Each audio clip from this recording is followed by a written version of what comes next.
Hello, hi అండి. బాగున్నారా? అందరూ బాగున్నారా అండి? గుడ్ మార్నింగ్ అండి. ఈరోజు నేను బ్రేక్ఫాస్ట్లో అండి మామిడి పండు, వాటర్ మిలాన్, బత్తాయి, గ్రేప్స్ ఇవి మాది బ్రేక్ఫాస్ట్ అండి. ఎందుకంటే మనం రోజు టిఫిన్స్ రొటీన్గా చేసుకుంటుంటామండి. కానీ ఈ వేసవకాలం ఏంటంటే టిఫిన్ తిన్నామంటే మధ్యాహ్నం ఆకలి అవ్వదండి. అలా అని చెప్పని తినకుండా ఉండలేము. ఏదో ఒకటి తింటూనే ఉంటాము. కానీ ఎక్కువగా తిన్నామా లేదనంటే ఘన పదార్థాలు కానీ తిన్నామా అంటే మాత్రం అస్సలు ఆకలి ఉండదండి. అందుకని ఈరోజు ఏం చేశానంటే ఏ టిఫిన్స్ కూడా చేయలేదండి. ఇడ్లీ, దోశ, పూరి, చపాతీ, జొన్న రొట్టె ఏవి చేయలేదు. ఈరోజు నేను నిన్న సాయంత్రం చక్కగా మార్కెట్లో ఫ్రూట్స్ తీసుకొచ్చానండి. హ్యాపీగా అన్నీ కట్ చేసి చక్కగా ప్లేట్కి రెడీ చేసుకొని ఇప్పుడు నేను బ్రేక్ఫాస్ట్ ఇదే తింటానండి. మా ఇంట్లో వాళ్ళు కూడా పిల్లలకి పెద్దలకి అందరికీ కూడా ఇవే కట్ చేసి అందరికి ఒక్కొక్క ప్లేట్ రెడీ చేసి అందరికీ ఇవే పెడతానండి. ఇదే బ్రేక్ఫాస్ట్ అండి. చూడండి, మ్యాంగో చాలా మంచిదండి. సంవత్సరానికి ఒక్కసారి వేసవకాలంలో వస్తుందండి.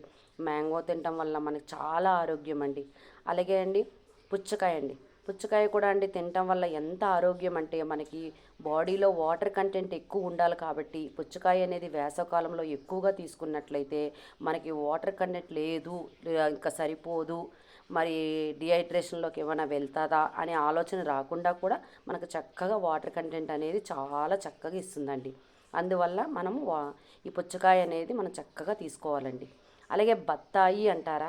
బత్తాయి కాయ వల్ల ప్రయోజనం ఏంటంటే మనకి బత్తాయి ఎక్కువగా తినటం వల్ల కానీ దాన్ని జ్యూస్ చేసుకొని తాగటం వల్ల కానీ మనం తినే ఆహారాన్ని చక్కగా జీర్ణం చేస్తుందండి. మనకి జీర్ణం అవుతేనే కదండి ఏవైనా మనం తినగలుగుతాము, ఎంతైనా తినగలుగుతాము. ఎక్కడ ఏవి తినాలన్నా సరే జీర్ణ వ్యవస్థ అనేది బాగుంటేనే మనం ఏవైనా తినగలుగుతాం. అందువల్ల బత్తాయి కాయ తెచ్చుకున్నామండి. అలాగే ఆ, ద్రాక్ష పండ్లండి. ద్రాక్ష పండ్లలో ఎక్కువగా సి విటమిన్ ఉంటుందండి. మనకి అన్ని విటమిన్స్ కావాలి, అందులో సి విటమిన్ అనేది ఎక్కువగా ఉండాలండి.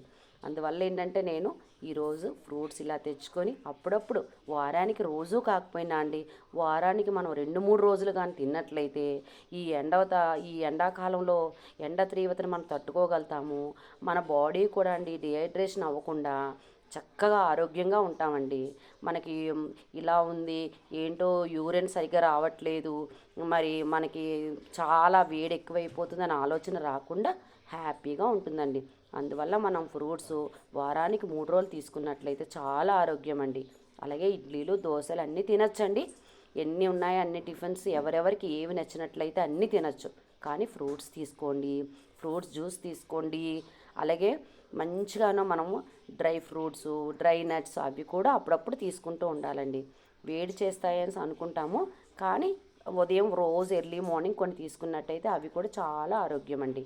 అలాగే కొంచెం బార్లీ, మరి మంచినీళ్ళు, మజ్జిగ, లస్సీ ఇలాంటివి కూడా ఎక్కువ చేసుకొని తాగినట్లయితే అండి మనకి డిహైడ్రేషన్ అనేది ఉండదండి.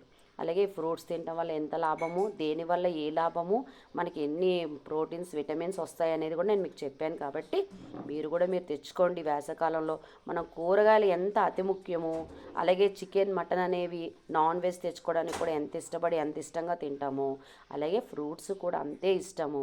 అలాగే మనం ప్రతిరోజు ఏదో ఒక ఫ్రూట్ తీసుకోవాలి అనే ఆలోచనలో ఫ్రూట్స్ కూడా బాగా తెచ్చుకోండి. మీరు కూడా తినండి, ఇక్కడ మేము కూడా తింటామండి. మీకు నచ్చినట్టయితే ఒక లైక్ చేయండి, షేర్ చేయండి, సబ్స్క్రైబ్ చేయండి. కామెంట్స్లో ఎలా ఉన్నాయి నా మాటలు అనేది మీరు తెలియచేయండి. ఓకేనా అండి? Thank you.